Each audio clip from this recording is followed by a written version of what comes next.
करें।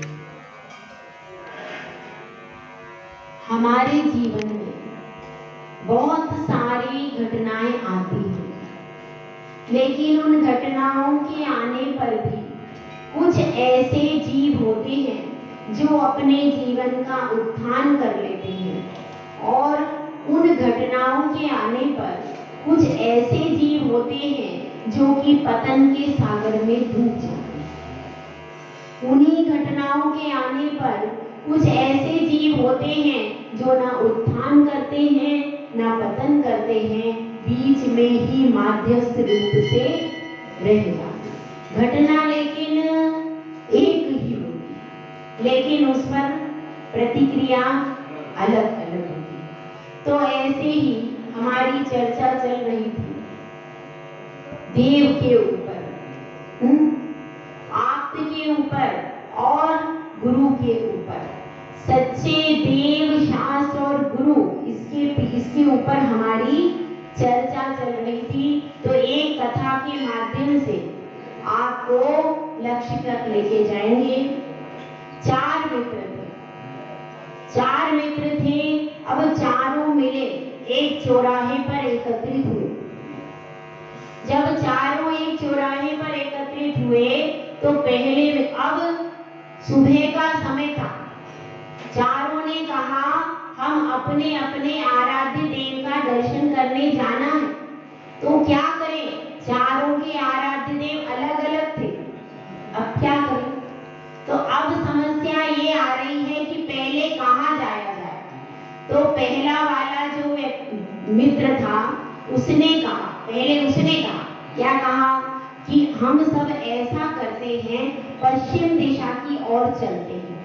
पश्चिम दिशा में एक देवी है जो कि सिंह पर आरूढ़ है, वह बहुत शक्तिशाली है। उसके हाथ में त्रिशूल है, आशीर्वाद दे रही है और क्या कर रही है, वह शत्रुओं का संहार करने में सक्षम है। ऐसी वह शक्तिदायिनी है। तो हम सब उसकी पूजा के लिए चलते हैं।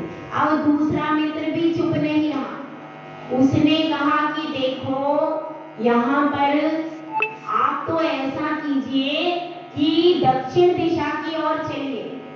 तो दूसरे मित्र ने पूछा वहां पर क्या है? कि दक्षिण दिशा में एक ऐसा है जो कि गोकुल में रहता था। उसके साथ में उसके रास जिसके साथ करता था, ऐसी नायिका है और वह बहुत मधुर मुरली बजाता है। तो हम सब उसकी आराधना के लिए चलते हैं। वह बहुत सुंदर है, मनोज्ञ है, सुंदर सुंदर वस्त्राभूषणों से अलंकृत है। तो उसके पास आराधना के लिए चलते हैं। अब फिर तीसरे मित्र ने कहा कि रुको, अभी एक बात मेरी भी तो सुनो। जब चार बैठे हो और दो की बात सुन ली जाए, तीसरे की नहीं, तो क्या हो जाता है? फिर वो तीसरे को दुख होता है। तो तीसरा भी बोलने लगा कि रुको भाई, अभी मेरी बात सुनो। मैं तुमको और भी एक आराध्य की का नाम बताता हूँ जो कि कैलाश पर्वत पर रहता है, जिसकी जटाओं में गंगा है और हाथ में क्या है? त्रिशूल है। और कैसा है वह? सिंह की छाल को पहनता है, जिसके साथ में भूत व्यंतर आदि जिसके पीछे पीछे चलते हैं, और जिसके पास में स्त्री है और पुत्र हैं उसके दो। एक पुत्र तो ऐसा है जिसके बिना कार्य का प्रारंभ ही नहीं होता है। सब लोग उसका नाम लेते हैं उस पुत्र का। तो ऐसे पुत्र हैं, उसका पूरा परिवार है। तो उसके पास में आराधना के लिए चलना चाहिए। जो सारे विश्व को संहार करने में सक्षम है, तांडव नृत्य करता है, उसके चरण में चलना चाहिए। अब उसने भी अपना प्रस्ताव रख दिया। अब तीन मित्र बोल चुके, चौथा अभी चुप बैठा था।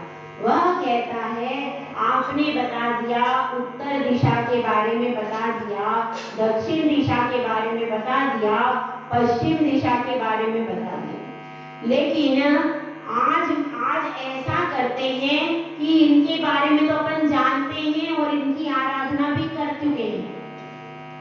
आज अपन ऐसा करते हैं कि ना हम पश्चिम में जाएं, ना उत्तर में जाएं, ना दक्षिण में जाएं।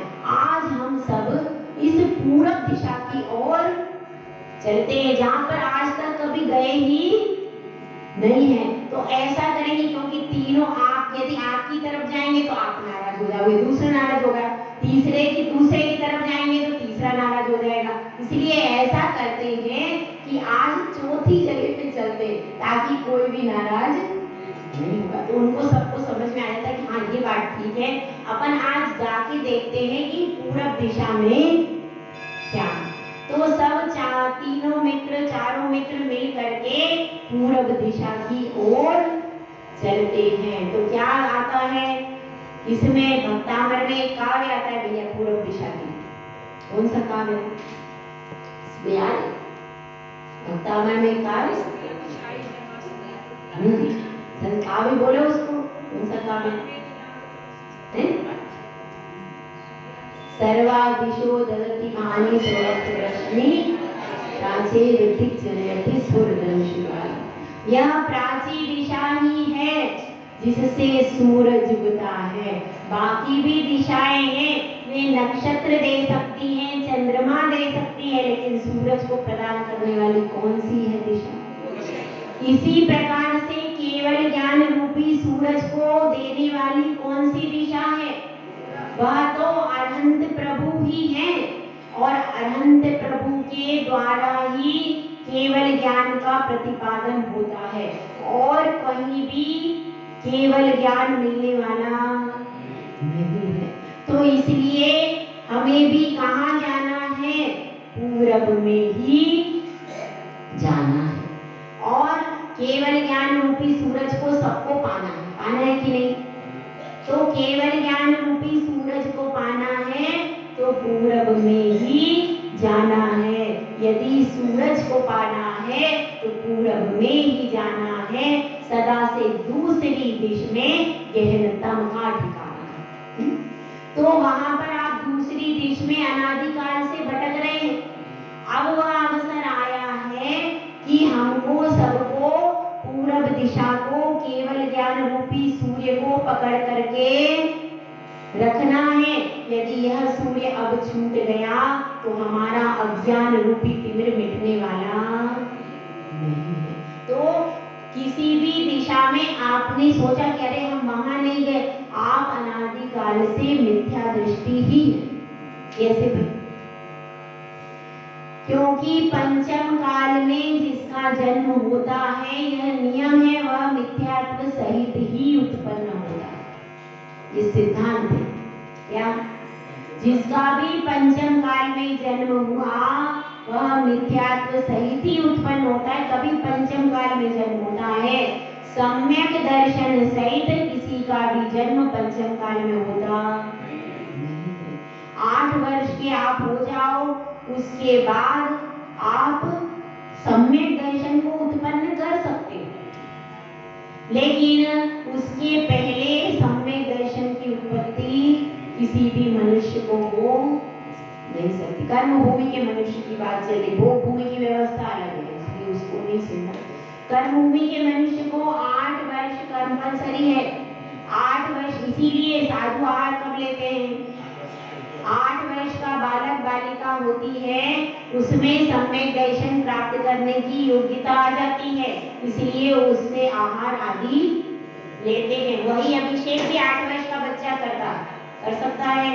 8 वर्ष का बालक बालिका अभिषेक भी कर सकते हैं और आहार भी दे सकते हैं। तो यह सब व्यवस्था है।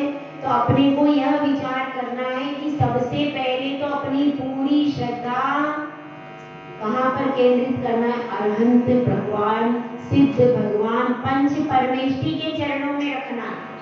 बाहर से और सारे विकल्प छोड़ देने, कोई भी विकल्प रखना नहीं है, कहीं भी आना जाना रखना नहीं है। तो इस प्रकार से अपनी श्रद्धा को दृढ़ बनाना है। और आगम क्या है? आगम का अर्थ होता है आ यानी आप से आया हुआ। गा का अर्थ है गणधरों के द्वारा गूंथा हुआ।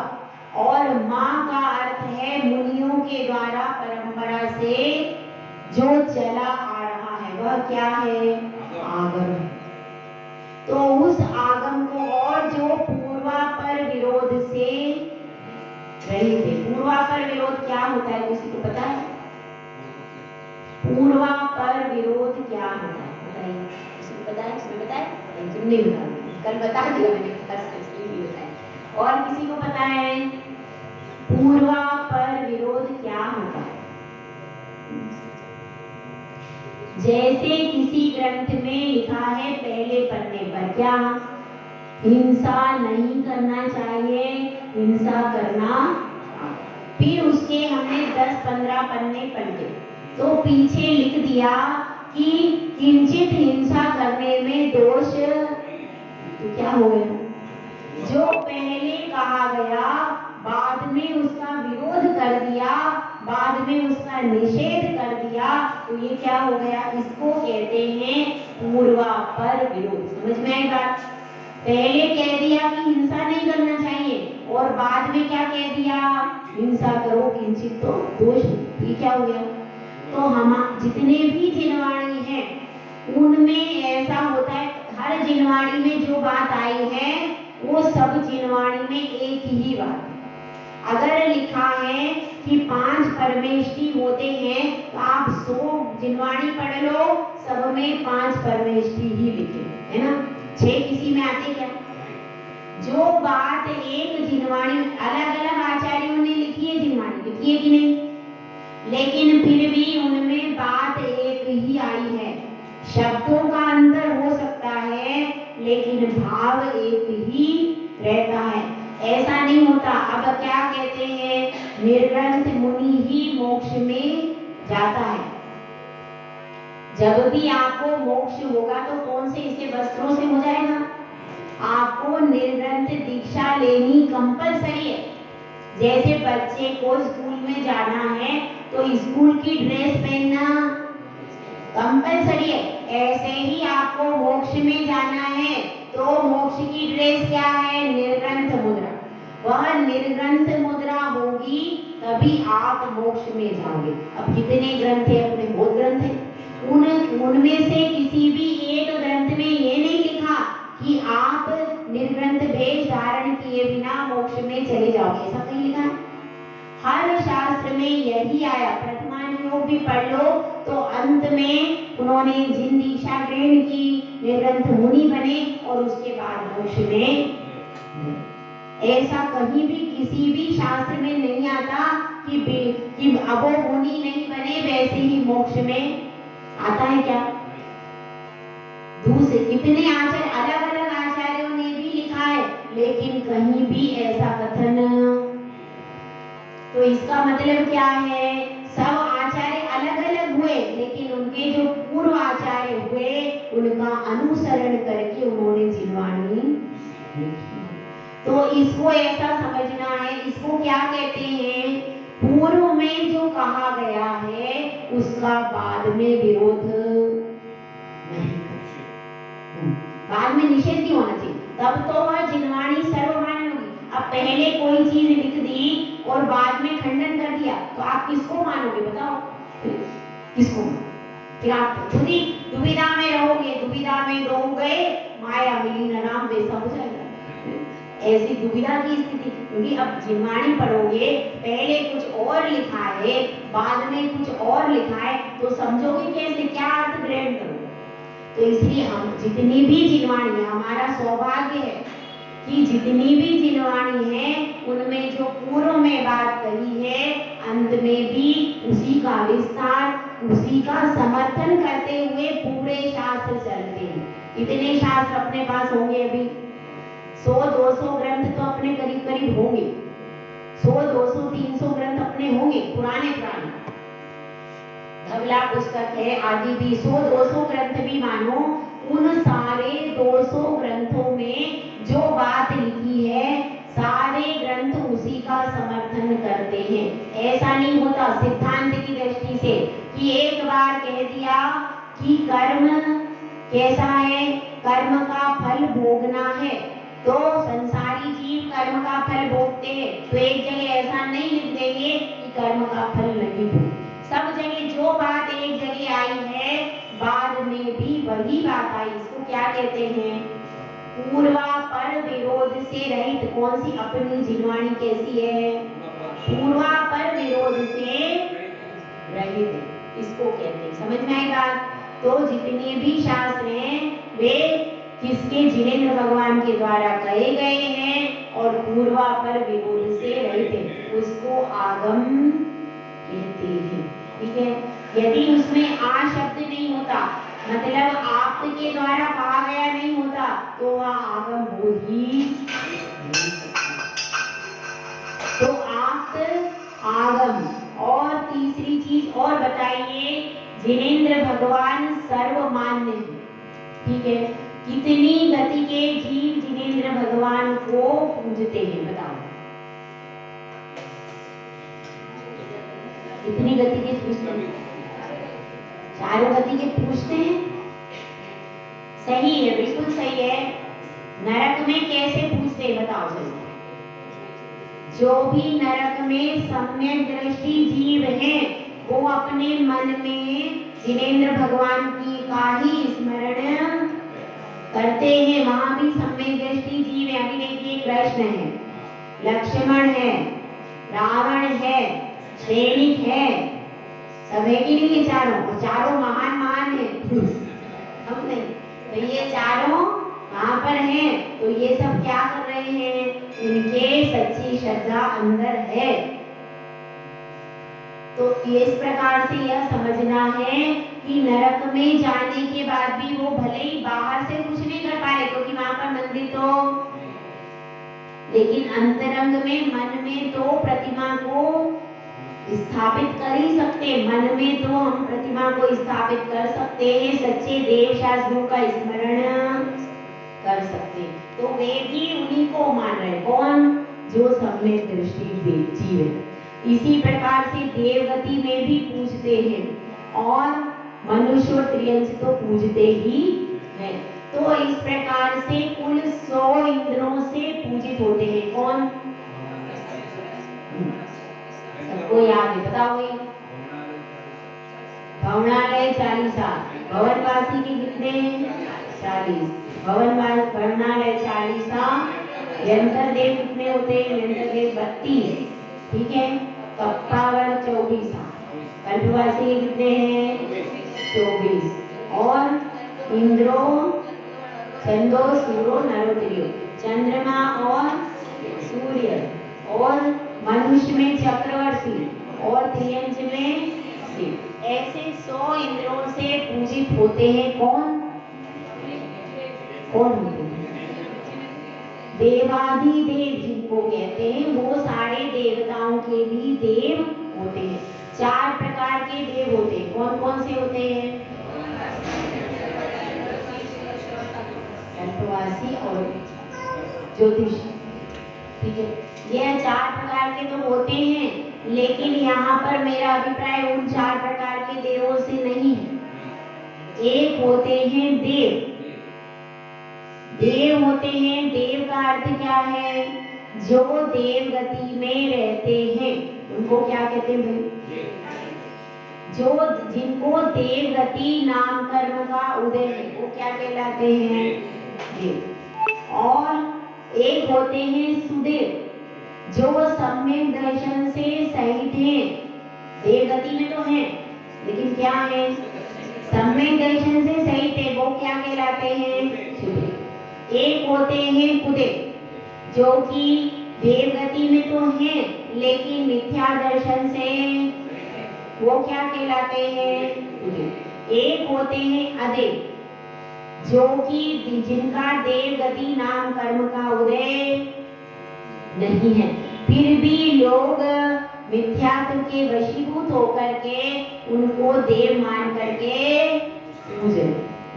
अब जैसे मनुष्य हैं, उन मनुष्यों की प्रतिमा बना करके पूज मनुष्य थे वो, उनकी कथाएं भी ये प्रसिद्ध, मनुष्य थे और मनुष्य पर्याय में वो रहे, तो उनकी प्रतिमाएं बना करके पूज रहे, क्योंकि देवों के तो संतान होती ही नहीं, उनके बच्चे, उनका परिवार, ये सब क्या है, तो वे मनुष्य थे लेकिन उनको देवता मान करके पूज रहे। इसी प्रकार से जिसमें देवपना नहीं है, जैसे मिट्टी के ढेले को पूज लेना, वह सब क्या है, वह अदेव है, वो देव ही नहीं है। मिट्टी के ढेले को ही आपने कह दिया कि नहीं ये हमारा देवता है, तो क्या वो देव है क्या? वह तो देवगति का भी नहीं है, पूजने योग्य भी नहीं है, लेकिन हमने उसमें देव मान के उसको पूजना, जो देव का स्थान नहीं है उनको हम देव मान करके पूज लेते हैं, तो वे अदेव है। ठीक है, तो इस प्रकार से 4 प्रकार के और 3 प्रकार के भी देव होते हैं, इष्ट, अभिमत और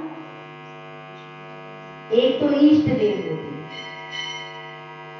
जैसे कि किसी किसी को शांतिनाथ इष्ट होते हैं, किसी को आदिनाथ इष्ट होते हैं। तो इष्ट, एक इष्ट देव कैसे होते हैं, और इसमें जैसे शास्त्रों में भी इष्ट देव का, किसी ने महावीर भगवान का स्मरण करते हैं समंतवद स्वामी, कभी किसी का, कभी कोई दूसरे का स्मरण कर लेते हैं, तो एक होते हैं इष्ट, सबके अपने अलग अलग होते हैं, और एक होते हैं अभिमत देव, जो सर्वमान्य है, सबके द्वारा मान्य है, वो क्या हो गए, अभिमत। इष्ट, अभिमत और अधिकृत 3 प्रकार के होते हैं, कौन से हो गए, इष्ट, अभिमत और अधिकृत। अधिकृत का मतलब क्या है, जैसे इस शास्त्र में आचार्य समंतभद्र स्वामी ने अधिकृत कर दिया, किसको, वीर भगवान, जो शास्त्र में अधिकार में कहे गए, जिनका अधिकार हो गया पूरा, जैसे इस शास्त्र में मंगलाचरण में किसको नमस्कार किया, तो महावीर भगवान इस शास्त्र के अधिकृत हो गए, वो क्या हो गए, अधिकृत हो गए। इसमें इस शास्त्र में जब भी नमस्कार पहले करेंगे तो किसको करेंगे, वे इस शास्त्र के अधिकृत देवता हो गए। तो 3 प्रकार के हो गए, समझ में आए, इष्ट, अभिमत और अधिकृत, यह भी देव के नाम से। तो अब इस प्रकार से अपन ने देव के बारे में समझा। अब थोड़ा सा गुरु के प्रति श्रद्धा कैसी होती है, थोड़ा सा आपको दूर ले जाके चलेंगे। किनको, हाँ, ये देवादिदेव के भेद हैं। यह जो हमने वेद बताए ना, ये देवादिदेव के भेद हैं। देवादिदेव के 3 वेद बताए हैं, एक होते हैं इष्ट, एक होते हैं अभिमत और एक अधिकृत। ये देवादिदेव के भेद, ये उनके भेद नहीं, वो अलग, वो देव के भेद बताए, वो तो देव के वेद बताए थे, और ये देवादिदेव हैं। तो देवादिदेव के 3 प्रकार से हमको वेद मिलते हैं, इस तरह से ये। तो अब हमारी चर्चा चल रही है तपोव्रत की। जो तपस्वी होते हैं तो तपस्या से कैसे प्रभाव पड़ता है, एक छोटी सी कथा के माध्यम से आपको वहां पर लेकर के जाएंगे कि देखिए, वन में वह अकेली नहीं है, साथ में सखी है, और सखी के साथ में धीरे धीरे वह चल रही है।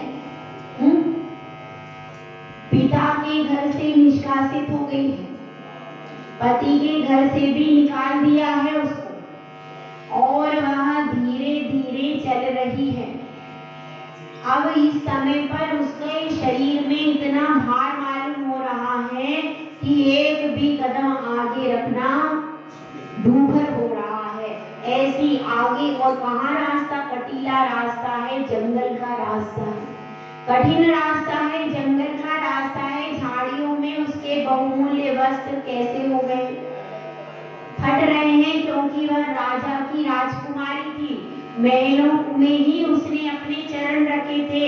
वह तो कटीले पत्थर को, झाड़ी को, वन को जानती ही, और इतने कोमल चरण कठोर भूमि पर, कटकीली भूमि पर पड़ रहे, तो क्या हो रहा है, पैरों से रक्त की धारा बह रही है। इधर क्या हो रहा है, उसको चलना भी दूभर हो रहा है। वह सखी से कहती है कि हे सखी, अब मैं आगे नहीं चल सकती, मेरे पांव अब थक गए हैं, मुझ में शक्ति अब नहीं बची, मैं अब आगे नहीं चल सकती, मुझे यहीं पर बैठ जाने दो। तो सखी कह रही है कि हे अंजनी, यदि तुम यहाँ बैठ जाओगी तो यह तो पूरा जंगल है, रात्रि का समय है, यहाँ पर वनचर प्राणी घूमते हैं। यदि हम यहाँ खुले में बैठ जाएंगे, रात में क्या होगा, वनचर प्राणी इधर उधर आएंगे और कोई भी वनचर प्राणी हमें अपने भोजन का ग्रास बना लेगा। इसलिए हमें अपनी सुरक्षा का कुछ उपाय करना पड़ेगा। तो ऐसा करो, सामने एक गुफा दिखाई दे रही है, तुम धीरे धीरे प्रयास करके किसी तरह से उस गुफा की ओर चलो। यदि वह गुफा हमें सुरक्षित मिल गई तो हम रात बिता देंगे, क्योंकि देखो संध्या का अवसान हो चुका है, रात हो रही है और रात में वनचर प्राणी जगह जगह जंगल में आते हैं। वे रात में भ्रमण करके शिकार को खोजते हैं और यदि हम यहाँ पर रहे तो क्या होगा, वे हमारा भक्षण जरूर कर लेंगे।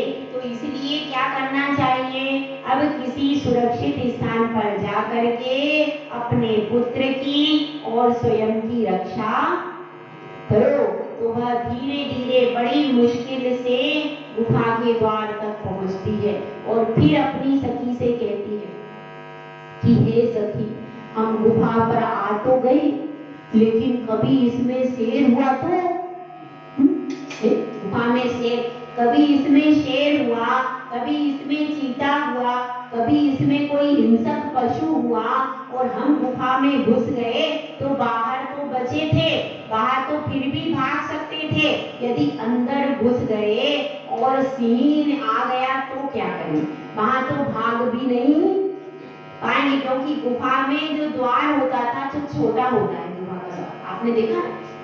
गुफा का द्वार बड़ा नहीं होता और उसमें झुक करके घुसना पड़ता। तो हम झुक करके अंदर घुसेंगे और कदाचित वहां सिंह हुआ तो हम बाहर भी भाग नहीं पाएंगे, फिर हम क्या करेंगे। तो वसंत कहती है कि अब क्या करें, क्या है, बाहर भी चैन नहीं है और क्या कहते हैं, आगे कुआं है और पीछे खाई है, अब हम कहाँ जाएं। दोनों किसी भी प्रकार से अस्त्र भी हमारे पास में नहीं है, हमें लड़ने की शक्ति भी, अब हम क्या करेंगे, ऐसा विचार कर रही हैं। तो वसंत कहती है कि अब सखी ऐसा करते हैं, हम तो नमोकार मंत्र पढ़ते हैं, अब क्या करें, मरना तो है ही, अगर यहाँ से अगर गुफा सुरक्षित मिल गई, उसमें कोई नहीं हुआ, तब हम कम से कम शांति से बैठ जाएंगे और कहीं कुछ हुआ तो फिर देखेंगे क्या करना है। तो अब नमोकार मंत्र दोनों स्मरण करती हैं और नमोकार मंत्र का स्मरण करते धीरे धीरे, क्योंकि गुफा का द्वार कैसा होता है, थोड़ा छोटा होता, तो उस छोटे गुफा के द्वार से धीरे धीरे झुक करके प्रवेश करती है। तो अंदर देखती है कि अंदर तो बहुत प्रकाश हो रहा है, अभी तो संध्या का भी अवसान हो गया, ये अंदर ऐसा प्रकाश कैसे हो रहा है। देखने के लिए जाती हैं तो देखती ही रह जाती है, देखती ही रह जाती है। वे भूल गई कि पिता ने हमें निष्कासित कर दिया है, पति ने, सास ने घर से निकाल दिया है, भाई बांधव ने भी शरण नहीं दी है, हम जंगल में हैं, ये भी सब भूल जाती है जब वह प्रतिमा देखते हैं। क्या आपको भी ऐसा होता है, अब कहीं निर्ग्रंथ मुद्रा देखते हो तो सब कुछ भूल, जब तक आप याद रखते हो तब तक कुछ प्राप्त होता, तो यह सब भूल जाना चाहिए क्योंकि अपना कुछ भी नहीं है। तो जब वह देखती है गुरु की मुद्रा, और कैसे गुरु थे, अवधि ज्ञानी महामुनिराज, जो कि कठिन जंगल में साधना करते थे, ऐसे मुनिराज उस गुफा में देखती हैं तो अपना सारा दुख, सारी पीड़ा, सारा संताप भूल जाती है। और गुरु भी अगर अतिशय होते हैं तो उनके प्रताप से भी भक्तों का दुख दूर हो जाता है। होता है कि नहीं? आप भी बहुत थके मांदे हो, गुरु के चरणों में जाते हो तो ऐसा लगता है अब कुछ थकान ही नहीं है। इसी प्रकार से वे भी बहुत दुखी परेशान थी, और जब गुफा में जाती है और गुरु का दर्शन करती है तो क्या होता है, रोम रोम में आनंद भर जाता है। क्यों? क्योंकि वे सम्यक दृष्टि थी। और कैसी थी? सम्यक दृष्टि थी, और गुरु को देख करके एकदम से रोम रोम प्रफुल्लित हो जाता है, एकदम से प्रसन्न हो जाती, ऐसा लगता है कि सारा दुख खत्म। अब वह सिर्फ गुरु के मुख की तरफ देख रही है तो ऐसा लग रहा है कि सारी शांति, सारी सुख का खजाना क्या है? इन गुरु का श्रीमुख है, और इन गुरु के चरण जो हैं अब यही हमारे लिए शरणभूत, और कुछ भी शरणभूत दुनिया में। तो जब वे ऐसा विचार करती हैं, उनके चरणों में अपने मस्तक को रख करके पंचांग नमस्कार करती हैं। गुरु वहां पर शिला पर बैठे थे और वे भूमि पर झुक करके नमस्कार करती हैं गुरु को, और नमस्कार करके निवेदन क्या करती हैं? निवेदन करती हैं कि हे गुरुदेव, यह कौन सा जीव हमारे पास आया है कि जिसके कारण हमारे इतने कष्ट हो रहे? तो गुरुदेव क्या कहते हैं, यह तो बहुत पुण्यशाली तद्भव मोक्षगामी साक्षात कामदेव ही आया है। जैसे ही ये वचन सुनते हैं श्रद्धान हो जाता है, और श्रद्धान होते ही क्या होता है, इतना गुरु के वचन सुन के फिर सारा दुख दूर हो जाता है, सारा दुख प्रसन्नता में बदल जाता है। जैसे आप भी गुरु के पास में जाते हो, कोई आपका संकट है, कोई परेशानी, गुरुदेव कह देते हैं कोई बात नहीं, हो जाए शांति रहो। क्या होता है? नहीं, अब सब कुछ कैसे हो जाएगा, अभी हुआ कुछ नहीं है, लेकिन आशीर्वाद दे दिया, उनके मुख से निकल गया तो अब कार्य हो जाएगा, हमको श्रद्धान हो जाता। तो ऐसे ही उसको श्रद्धान हो गया।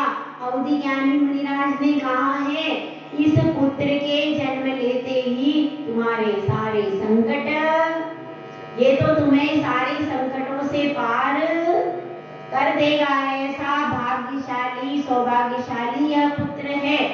तो ऐसा सुनते ही उसे बहुत शांति हो जाती है, और फिर क्या होता है, श्री गुरु तो उस गुफा से बाहर निकल जाते हैं, और दोनों वहां पर रहती है। कौन थी भाई वो? अंजना सुंदरी और बसंत माला। तो यह दोनों उसी गुफा में रहती हैं, और जैसे ही उनके पुत्र हनुमान का जन्म होता है तो क्या होता है, वैसे ही जो मामा है वह लेने के लिए आ जाते हैं, और वहां पर उसका पालन पोषण अच्छे से होता है। तो अपनी यह बात है कि गुरु के प्रति श्रद्धा कैसी होती है, यह बता रहे हैं। सच्चे गुरु के प्रति ऐसी श्रद्धा होती है कि जब गुरु के मुख से वचन निकल जाते हैं तो उन वचनों को अपना मार्ग बांध करके हम अपने जीवन में आगे बढ़ते जाते। पुरुषार्थ तो हम ही करते, गुरु कुछ पुरुषार्थ थोड़ी करते। कोई संकट आ जाता है तो गुरु थोड़ी आकर के उसका निवारण, लेकिन हमें उनके और गुरु के मुख से भी ऐसे वचन सबके लिए एक जैसे नहीं निकलते। हर व्यक्ति के लिए उनके पास भी वचन, क्योंकि उनकी भी साधना तपस्या से तपे हुए शब्द रहते। अगर किसी को कुछ कह दिया तो उसका वह कार्य, यदि वह श्रद्धावान होता है तो उसका कार्य हो जाता है, और अगर वह श्रद्धावान है ही नहीं, उसकी श्रद्धा में कमी है, तो वह कार्य हो नहीं पाता। तो इस प्रकार से गुरु के ऊपर श्रद्धा करने से क्या होता है, हमारे सारे कार्य सिद्ध हो जाते हैं। तो अब यहाँ पर दूसरी लाइन को अपन देखेंगे, त्रिमूढ़ा पूर्णमष्टांग, 3 मूढ़ताओं से सहित और 8 अंगों से, सही है? हाँ, आप लोग सब समझदार बैठे हो, मेरे को बोलना। 3 मूढ़ताओं से रहित होता है और 8 अंगों से सहित होता है, तो उसको क्या होता है, और 8 मद से, इसमय माया, इसमय का अर्थ मद होता है, 8 मदों से रहित होता है, उसको क्या कहते हैं, वह सम्यक दर्शन नमस्कार करने योग्य है। तो अब हमारे, अब ये बता दो 3 मूर्ताएं कौन सी है? देव मूर्ता, गुरु मूर्ता और लोक मूर्ता। और क्या है, 8 अंग किसके होते हैं? सम्यक दर्शन। तो इसमें पूरा का पूरा सम्यक दर्शन का स्वरूप इस श्लोक में बता दिया। अब थोड़ा सा सस्पेंस रखते हैं, आप लोगों ने वैसे भी सब पढ़ लिया, इसलिए 3 मूर्ता क्या होती है, 8 अंग कौन से होते हैं, आप सब जानते हो ना, सब जानते, सब पढ़ा। इसलिए क्या है, नहीं हम तो पढ़ाएंगे, हम तो कराएंगे, लेकिन एक बार आपको बेसिक सबको पता है कि नहीं? तो अब इसलिए आपको पता है, इसलिए अभी यहाँ पर इसका व्याख्यान नहीं करें, जहाँ पर आगे प्रसंग आएगा वहां पर इन सब का व्यवस्थित व्याख्यान होगा। जय बोला, जय सुंदर सागर।